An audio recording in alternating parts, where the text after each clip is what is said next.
Hey everyone, how's it going? It is Brandon and Eve here from DolphinQuest, and we're coming at you sort of live-ish. It's pre-recorded, but no one would have known that if I didn't say anything. Oh, you ruined it. Oh, man. It's all right. So, anyway, we are coming live for TaiKai Con in Alaska, and this is the first time we have ever, kind of worked with them to produce a panel, but here it comes. Yeah, and if you haven't watched our other video that is going to be going out through them, which is about intro to retro and import video game collecting, we are from New Jersey, and TaiKai Con is in Alaska.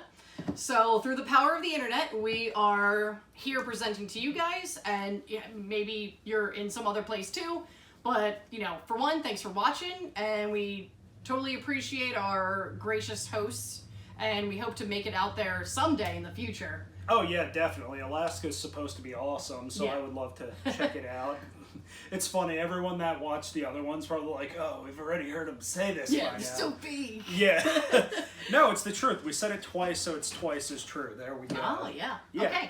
So, normally, I make up all the panels, and Brandon helps me do the research and stuff like that. But this time, this is all Brandon, and I only helped him a little bit, and he is the one.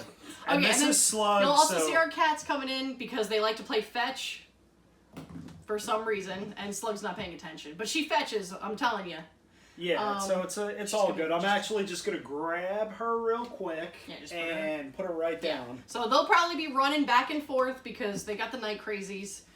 And okay. Yeah, so anyway, now that that's out of the way, we have already established that there are cats and they are louder than normal cats. Yeah. Okay, so let's do this. So, welcome to this panel. You guys, for anyone who's here, you have probably seen the title, but I'm going to say it out loud anyway, because that's what I do in videos. This is Mass Hysteria in Anime and History. So, just to give you a little preview before we get into it, what I'm going to be doing is looking at a few different anime series. This is going to be a bit of an abridged version because we only have 30 minutes to do the panel.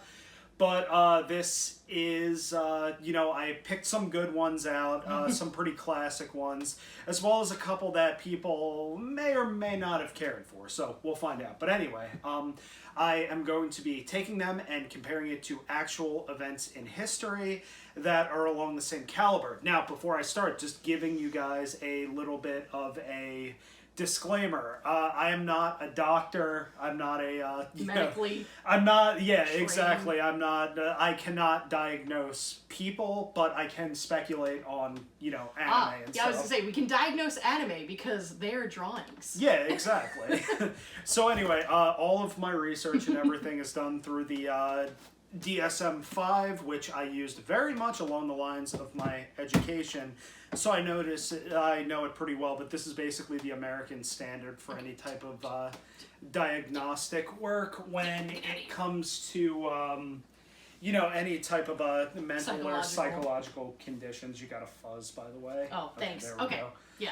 Okay, so now that that's over and you guys have seen our title slide, let's get into it. So, as I said before, my name is Brandon Leiden, and, just to tell you a little bit about me, I hold a master's degree in education counseling, as well as a bachelor's of science degree in behavioral science. And, just like during my education and everything, I have conducted some research in the areas of human behavior and the spread of information.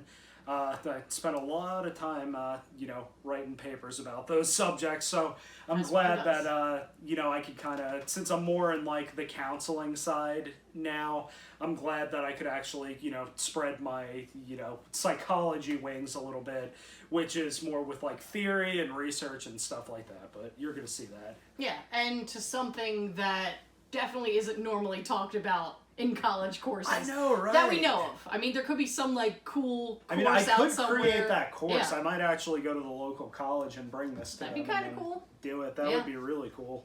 All right. My name is Eve. I have a bachelor's in computer science and mathematics. I know it's not really psychology related, but I have worked with data collection and data mining as kind of like a little concentration when it came to computer science. And you'll see it on the slide, but I always make a joke whenever Brandon talks about psychology stuff, and I say, I too have taken a psychology class at community college. But that's also reference, so if you get that, I appreciate it. Yeah, so anyway, besides that, just kind of getting into all this stuff, we, I guess we'll move jump into it. Let's jump in and do it. Yeah. All right. You vamp too much. Yeah, I know, right. I do. I feel like what's his name, Jay Leno, right now. Yeah. Okay. Have you heard this? Have you heard about this? Have you seen this? Heard about this? Yeah. Yeah. Okay. Okay, so before we begin, I'm going to kind of get down to a couple of definitions and things like that. As I said before, this is going to be a little bit abridged just because we have a fairly limited amount of time in order to kind of accommodate for this. Yeah, and accommodate for other people too. So. Yeah, exactly. So anyway, I am using the Diagnostic and Statistic Manual. All of my definitions come from that essentially. But interesting thing, mass hysteria, the actual phenomena, you will not find it anywhere in this manual. So I had to kind of... So throw the book out. Yeah, basically. Not really. I had to find a bunch of terms and kind of different symptoms and basically relate it like that. So this is kind of, I wouldn't say breaking new ground, but there aren't a ton of people that have gone into this before. But anyway, so to start off, the definition of mass hysteria, it's also known as a mass psychological illness. Essentially, it could almost be, not trying to touch too much on current times, but it can almost be related to a virus because the spread of information can be compared to the spread of a virus. It spreads from person to person, but the interesting thing about mass hysteria is it is not very often, it's almost diagnosed when there's nothing else to diagnose, and that might be why there's so many other things that are, it's diagnosed so much more as kind of a proxy thing, we couldn't find anything else wrong. So it could be this instead of, Yeah, precisely. So it basically goes into that. So as I was saying, so the onset usually occurs without any type of, really physical factor, because a big thing that people check, if, people start having seizures, if people start, laughing uncontrollably, that type of stuff, they'll do air quality tests, they'll do water quality tests, things like that. And usually in mass hysteria incidents, as they call them, they show up negative. There's nothing to be found with it, so they kind of mark it as such. As I said before, due to the nature of the phenomena, it's not really well understood, but it's also the fact that there are a lot of different factors that kind of go into it. So there's a few different diagnoses that we go over on a future slide in a second here, so I'm going to leave that in that. But interestingly enough, a lot of these cases tend to happen in either time periods or places where it is more acceptable to kind of blame something on a supernatural event, or basically contact by a supernatural or divine entity. So it's it gets interesting after a little while when you kind of fall down the rabbit hole of looking at this stuff. But, yeah, so when me and Brandon were going over some of this research, we noticed that, I'm not sure if you covered this, but we noticed that a lot of the times it's happening in places, like you said, where the technology wasn't there. So a lot of people might just say, oh, well, it was some spirit, someone kind of, took control of one person and they spread it to a whole bunch of other people. Mm-hmm. But maybe nowadays we're kind of more quick to mark it off as oh, well, it's because of swamp gas or some other thing. Yeah, exactly. When people see, interestingly enough, I didn't use the UFO stuff, but that tends to become a mass hysteria thing. Yeah. Because when one person sees it, all of a sudden, other people are like, oh yeah, I saw it, I saw it. And then, you get the tertiary people that are saying, well, maybe I saw it too. Yeah, how do I know I didn't see it? Yeah, it's one of those things where you start to second guess and say well, I thought it was this thing, but if all these other people are saying it, maybe it's that. So it also seems it's kind of it bounces off of people. where people are saying, oh, well, yeah, you know, I probably was affected by this too. I don't really know, but I'm going to go with it, or something like exactly. that. And that's, just to kind of be a part of something. Because, you know, human nature, everyone wants to kind of, like, they'll say that they want to be independent and the leader and stuff like that. No, we don't. I think the majority of the time we kind of have this group mentality because it's, you know, back in the day, it's like, okay, we, like, hunted and gathered as groups because that was the best chance for survival. Oh, yeah. So then, you know, nowadays tackling these issues, you know, like you said, with, like, the current climate of the virus that we can't say on video or else we get, you know, banned or something like that.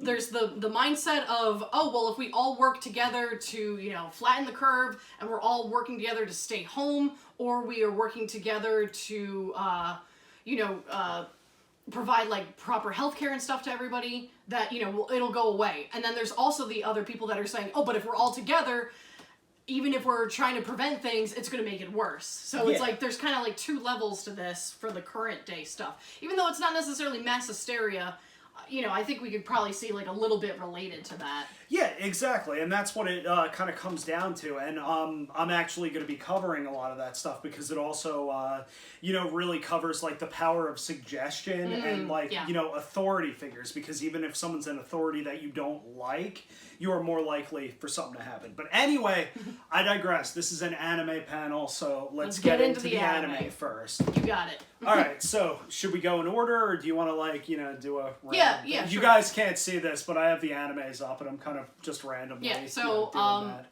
We'll first talk about, so you have it in order on the next couple of slides, right? Or I think so. I might not. okay, But... so I'll just go from top to bottom. So the first one we were going to talk about is Devilman, specifically Devilman Crybaby. Yes, go watch it. Because it's awesome, and it's on Netflix, and I've got the giant tomes right here. And I mean, I guess this is kind of like spoilery, though. Oh yeah, there are tons of spoilers in for this. all this stuff. We apologize right now if you guys haven't watched this stuff. I don't want to say click away, but, like, I don't know what you could do. You kind of have to, like, go into spoilers to explain some of this stuff. Exactly. All right, so we're going to be talking about social control through authoritative suggestion. Because as you have seen in the series, towards the end, when, you know, it's revealed that devils exist, everyone's just like, oh yeah, okay, we're gonna believe exactly what this very powerful rich guy says, and then just go off. Yeah, but it's so interesting because it's almost like people were so ready just for that to be a thing that anyone who would have said it, like, because the whole thing is that, like, Ryu was a, you know, public figure at that time and everything, but he was just waiting for the perfect moment to find a scapegoat. And essentially that was selling out his friend and saying, oh, you don't believe that demons exist? Look at this. And as soon as people had that little bit of proof that might not have even been real, because most of the population, film, but, exactly, most of the population did not even see demons at that point. What do they start doing? They immediately start looting stuff. They start, you know, attacking their neighbors. Yep, anyone who might possibly have, you know, acted up or, you know, let's be real here, made them mad in the past. You know, they just went after and they killed a lot of people for this. But the whole problem is that no one knew who was a demon and no one knew who wasn't a demon. I mean, people that were infected, I guess we could say infected, even though that's not like, even like they didn't even know. Exactly. So that's, you know, one of the big things with that. And, you know, I'm going to be comparing that to something, but I'm not spoiling the rest of my slide like I just spoiled the entirety of the plot of Devilman. Yeah. So that's that one. By the way, also just got to say, Devilman Crybaby, absolute banger of a soundtrack for the, you know, opening song and all the music in the series. Also, good to mention, Paranoia Agent, banger opening song as well. Yeah. Just definitely good. Yeah. Introduce the other one. Okay, well, you just said Paranoia Agent, so let's go to that one next. Okay, we'll do that one next. Go ahead, you. Yeah, so, like, they even mentioned throughout the series, so you got Shonen Bato, so, like, you know, Bat Boy. Little Slugger. Yeah, for Slugger. Adult Swim people out there, Little Slugger. So throughout the series, the cops start to make connections and say, like, yeah, these people are claiming to see it, but we don't have any evidence. But then, like, as more people see the good that could come from it, they kind of just go along with the, you know, it's like, it's good and bad, because it's like, okay, so people are claiming that they're getting, like, hurt or something like that, or they're trying to manipulate other people by, you know, saying that he's real. But then, you know, either people get something good in the end, or they get, like, their just desserts. Yeah, I mean, honestly, like, he actually fixed more people's lives. Like, he didn't really destroy anyone's lives. Yeah, it was more that, like, he didn't kill anyone either. No, because he wasn't real. But then at the end, isn't there, like, the copycat? No, it's not a copycat. It's just a kid that, like, watching the whole thing. So I think I mean, we have like 2 episodes left, but if I remember correctly, it is a kid that looks like him, but the whole thing is that the kind of main character and the first person that was attacked, I think, saw that kid earlier in the day. And then she just kind of made a story. And it's very recognizable because, like, you know, a kid on rollerblades, sure, and a kid with a baseball bat, sure. Yeah. But a kid on rollerblades with a baseball bat, that's very recognizable. And that's where it kind of goes into the media aspect of it. Because, you know, in Paranoia Agent, it's you know, built in a world where everything is covered on the news constantly. And, you know, Japan's culture is kind of like that. For instance, just a small, you know, tangent. When we were there in 2017, you know, Japan's a very safe country, but there was, you know, a huge news story where someone was, you know, helping people kill themselves. Suicide. Yeah, I guess I could say that. I mean, the content of what we're talking about is more mature, so I think you could explain that. Is. But yeah, it was, and that news story was ran on, like, BBC, because we happened to catch it while we were in a hotel near our departure airport. Yeah, but it was covered like 20 foot, like around the clock. Like, I think, because we got to the hotel, turned the TV on, and saw that it was going on. Yeah. And then we came back like 8 hours later after we left, and it was still on TV. The most crazy part about that is it was in the neighborhood where we were staying at with our first Airbnb, so that was pretty crazy. Yeah, exactly. Basically like a, you know, Dr. Kevorkian type of thing. Yeah. But... Alright, well, so what I want to say, though, for his Paranoia Agent, we haven't watched the last 2 episodes recently, so we don't have 100% like knowledge on it. So if we're wrong about something, please leave a comment about it and explain it better than we can. Okay, so the main thing with that, though, is people were pretending to see something to help themselves. When, like, and then, like, there's the one woman who, you know, has, like, a split personality, which is another thing that, you know, the DSM defines. Yeah, exactly. So, like, it kind of, you know, like, obviously you can't just be like, oh, magically I'm cured for some of these things, but, like, it kind of is like, oh, well, now I'm in a coma, and then when I come out of it, I'm normal again. I mean, blunt force head trauma does weird things to people. I'm just going to say that. But the thing is, though, Brandon, when they were in the hospital, they were saying that they weren't injured like that. Yeah. The people were saying that they were like that, because then it's like, oh, well, it goes along with this because of a bat, but then, you know, they interview the one old lady that's like a homeless woman, and she says there was nobody there. She saw the people. That's right. I'm telling you, you're not remembering the series properly. Okay. It's all right. So anyway, let's okay. So basically, that's that could be chalked up from kind of like an echo chamber of information being shared too readily. Yeah. Because it's almost, that's the reason why when, you know, serial killers occur, they don't give people full details of what happened because they don't want copycats. Yeah. So. Yeah, exactly. Okay, so then we'll go on to another, which I actually haven't seen that all the way, but I know, like, the gist of it. But, do you want to talk about that one? Yeah, so another, so this one is actually fairly hard to categorize like the other ones. Like, the other ones were fairly like, relate easy. it to something. So, essentially the plot of another is that, there is a kid that moves to a town, and there is a class, and in this class, someone in the 70s died, and they mourned for this person for so long that it even got to the point that they didn't want to fill her chair. So finally they did fill the chair the next year, and then a person in the class died. So it's almost like as soon as the class gets up to that number, someone gets killed, essentially. It's like a self-fulfilling prophecy. Exactly. So essentially that is the type of thing, whereas, you know, it could be a coincidence, but at the same time, it's been happening for like, you know, 25 years. Yeah, so then the kids in the class would just write that off as this was destined to happen. Yeah, so they already kind of have that in their mind. That's interesting. That's very similar to the plot of Higurashi. Yeah, and it's definitely worth the watch. I mean, I just haven't gotten around to it. It's a slow burn at the beginning, but yeah, so that's kind of like the type of thing where people literally think, oh, if we pretend this person is not in the classroom, then maybe no one will die. Yeah, maybe things will be okay. Yeah, so it's not like they're doing it to be mean or anything, but they literally, like, it could be anyone. It's not just going to be that one extra person. It could be anyone that dies. And, you know, this is actually a little bit easier to go into Higurashi at this point. So, When They Cry. Higurashi, aka When They Cry, which is a weird translation of the title.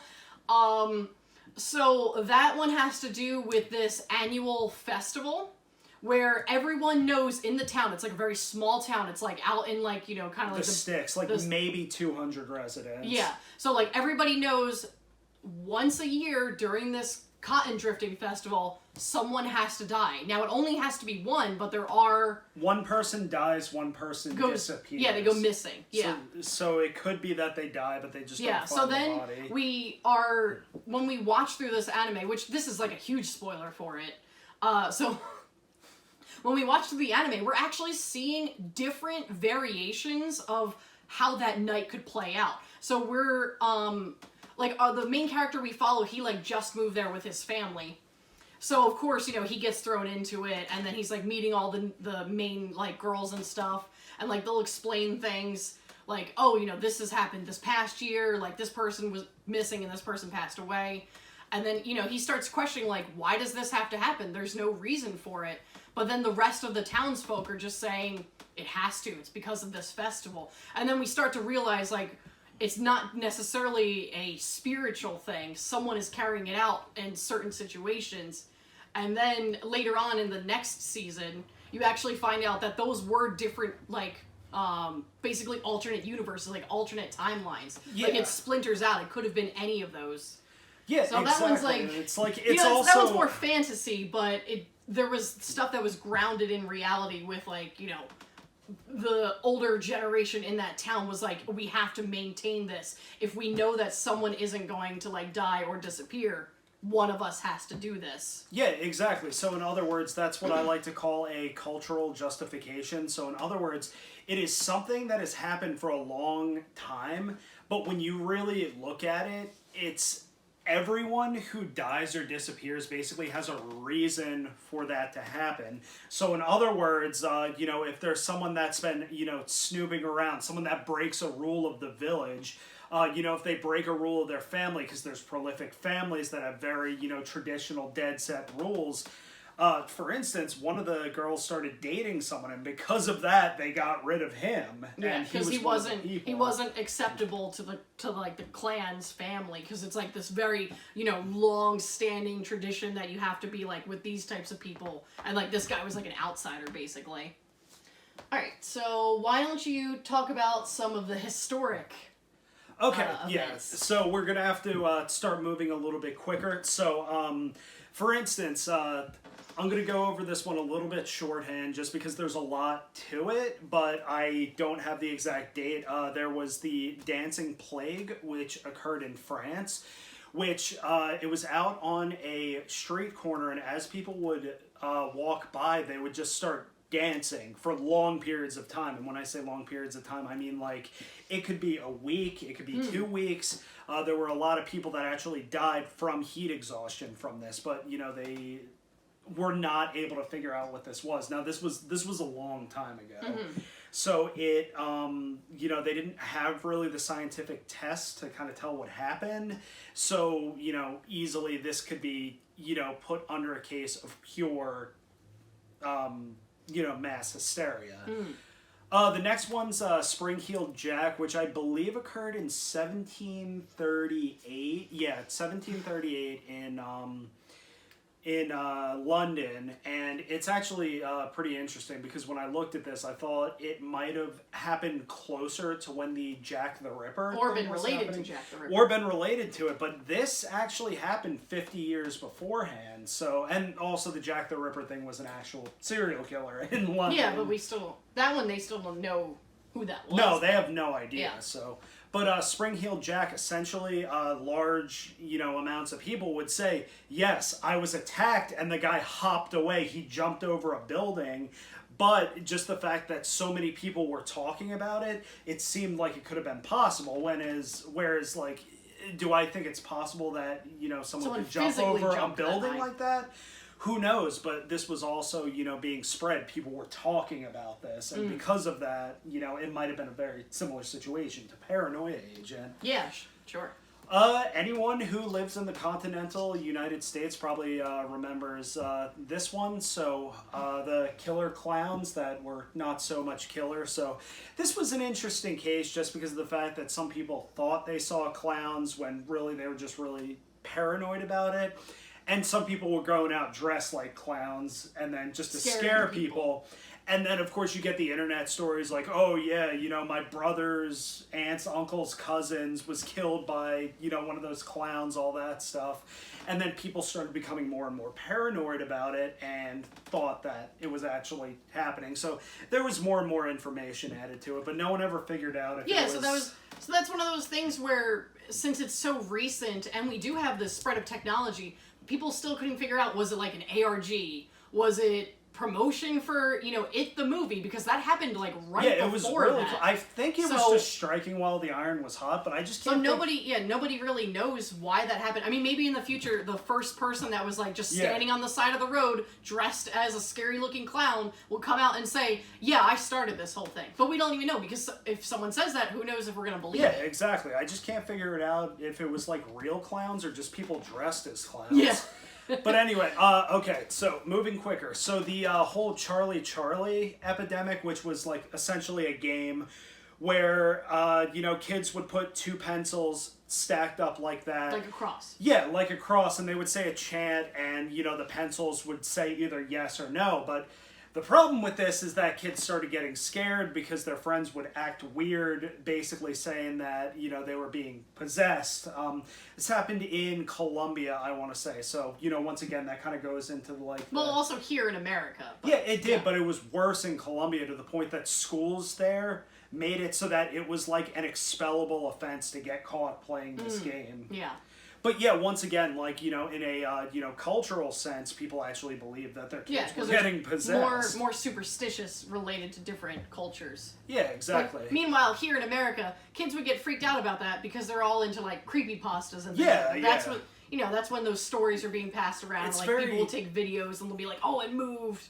So it's like other kids are just kind of like jumping on the bandwagon. Yeah, it's very safe horror for, kids, so. if you look at it that way. Yeah, it's not like a Ouija board. Okay, next up is, of course, the COVID-19 crisis right now. Hoarding of supplies, people, running out and, buying up every little thing of toilet paper. And Purell and hand sanitizer. That they could possibly find because, once again, toilet paper is important and it helps for a lot of things, but the whole thing is that, getting that much was never really necessary because, even the people that did get that much never even got through it. Yeah. And it's, 3 months later now? It seems one of those things where, oh, I see that person buying all that stuff. What do they know that I don't know? So then you kind of have, I don't know, mass hysteria, more like a mass panic. Yeah.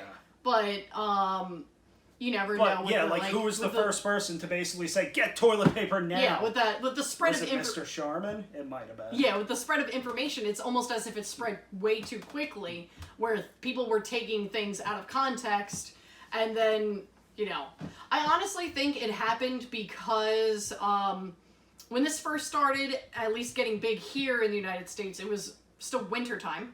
And I think people were thinking, oh, it's like, a snow day or something. We have to stay home, stay inside. But, meanwhile, people were still going out. Of course, in different places in America, it wasn't that bad compared to other places. But that whole entire mindset of, I need to get all the supplies, spread throughout the whole country. No matter where it was, that was definitely happening. Mm-hmm. So that's kind of, an interesting aspect there. Yeah, and finally we have the Salem witch trials. So, that was when, of course, back in the ye old days of our... ye olden times. Yeah, of the United States. In colonial times, when they were... said... I know you need water, and we don't have any water. Okay, I'm okay. Just power through. Power through. It was very, it was fairly common to get accused of being a witch, and when you're accused of being a witch, it is very hard to disprove that, yes. And normally you were burned at the stake, drowned, that type of stuff. That is actually what I'm going to bring around to Devilman Crybaby. So let's get over to the next thing, and then... Yeah, okay, so psychological concepts that are going to be kind of used for this are dissociative identity disorder. So in other words, that is when person has multiple personalities, or they take up kind of a proxy personality due to some sort of trauma. We have somatic symptom disorders, and that can be very easily sort of easily explained, but quickly explained as like, the back pain or constipation or heart palpitations associated with stress. That would be a somatic physical system. A physical thing that you cannot control. Right. Yes. Panic disorders, of course, anyone who's ever had a panic attack, once again, that goes with the heart palpitations, sweating and, heavy breathing, dizziness, confusion, things like that. And then we have illness anxiety disorder, which is interesting because it's a preoccupation with either getting sick or being sick. So a person that shows these signs will constantly worry about being sick, which is actually something we're kind of seeing right now. But once again, definitely. We are all currently living in a giant echo chamber.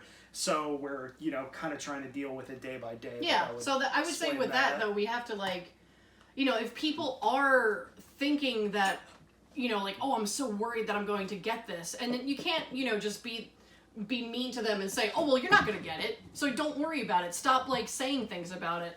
So then that's just going to make them worry even more, though, because then it's like, oh, now no one cares about, my health and stuff like that. Yeah, exactly. It's tough right now. Yeah.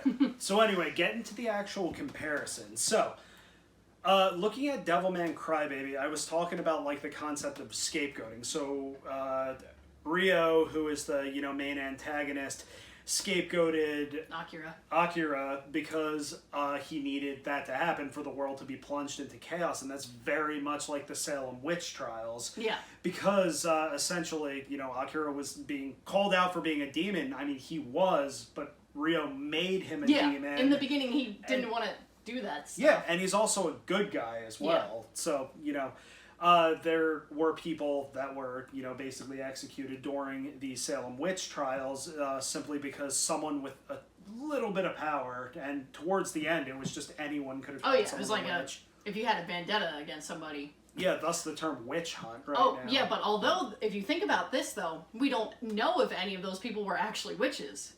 That is true. I mean, if you want to get into whether or not witches exist or not, I mean, sure. It's. If you've seen The Witch, there's some. Yeah, exactly. I mean, plus, not to mention another thing. If you ever read about Abigail Williams, which is the most kind of famous case of that. I mean, she was definitely, if I imagined anyone was a witch, it would probably be... Well, she had to go through a whole bunch of... Oh, yeah, exactly. Yeah, in the Puritan times, it was not easy to be a woman. Yeah, you had to do all this work, and then at the end of the day, you'd still get called a witch. Yeah.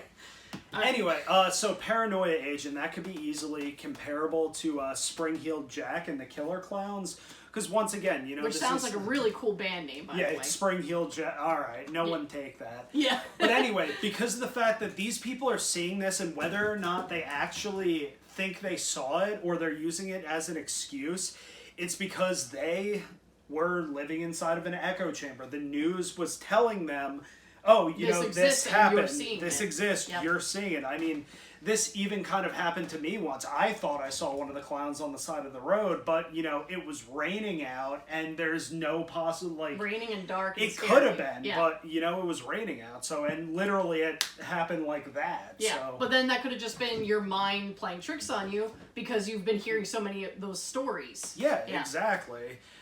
So anyway, Higurashi can be kind of compared to the whole, like, Charlie thing, and a lot of the cultural factors, because the townspeople were so willing to accept something just because it was convenient for them, because that would mean that they wouldn't have to look into it, they wouldn't have to think very deeply about it, and they wouldn't have to spend time dwelling on it just because of the fact that, you know, oh, you know, this happened, so it... you know, pretty much like, you know, that's what it is. Yeah. You know, so with the Charlie stuff, you know, it was a lot, you know, I wouldn't say easier, because I think a lot of those people actually did think that their kids were possessed, but it was, you know, like, almost like kind of convenient for them to be able to, you know, Just say dismiss that. it like that. Exactly, rather than looking into it. So, you know, they could basically tell them, stop doing this, you're coming to church with us. And then, you know, eventually... you know, they would be fine, pretty much. Mm-hmm. And then, yeah. So anyway, and then another, once again, that one's hard to compare it to in anything in history, just because it's, you know, it's very, very specific, but it, you know, fits the textbook example of, you know. Oh, I would relate that to, like, Friday the 13th. So, that would actually be more related just to, like, American media. That is true, just like an annual thing. Yeah, those are happens. movies, but in the movies, you know, like, in the movies, Jason comes back, and it's because, you know, like, stuff happened in the past. Yeah, exactly. And then, you know, like, that, the revenge gets enacted out. And then even in the one time...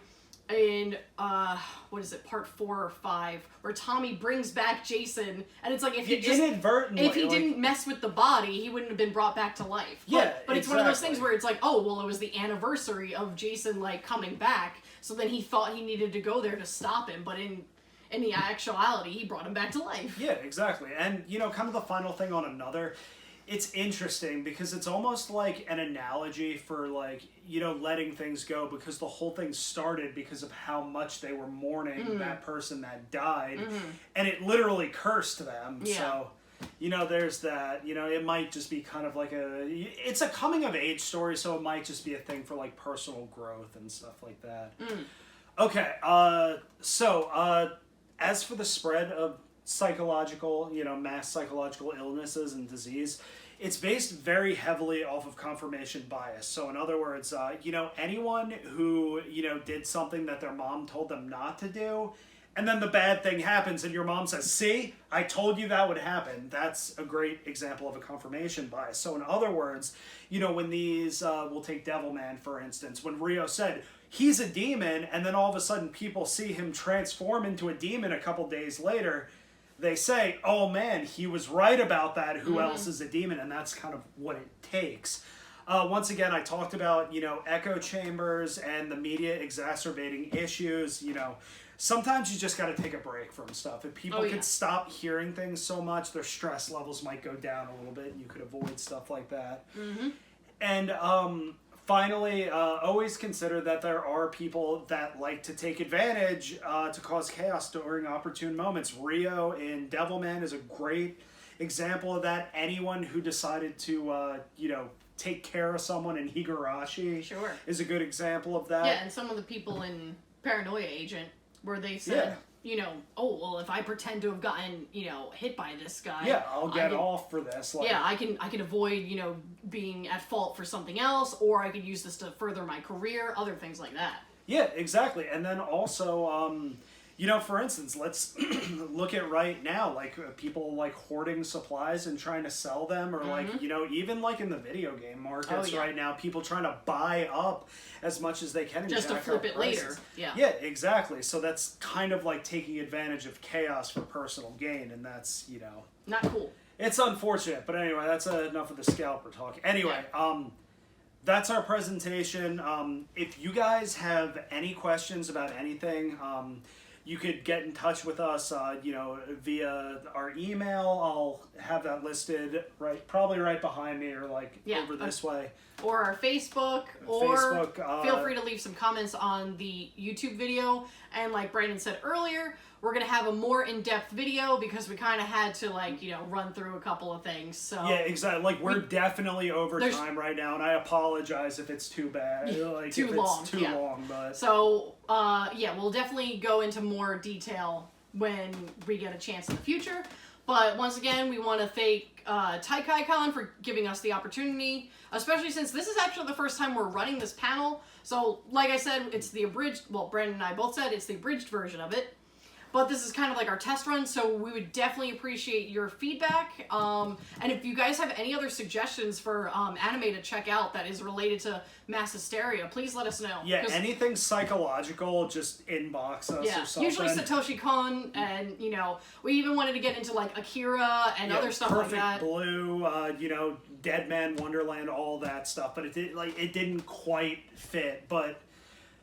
that stuff will probably be in the actual videos, once we get a little bit more research behind that. Yeah, exactly. Definitely. But besides that, guys, thank you for stopping in. I really appreciate it. This is the first panel that I've ever crafted, you know, mostly on my own. Of course, Eve did help, but I hope you guys enjoyed it, and, you know, reach out. Yep. Besides that, see you guys later. Bye. Enjoy the rest of the digital con.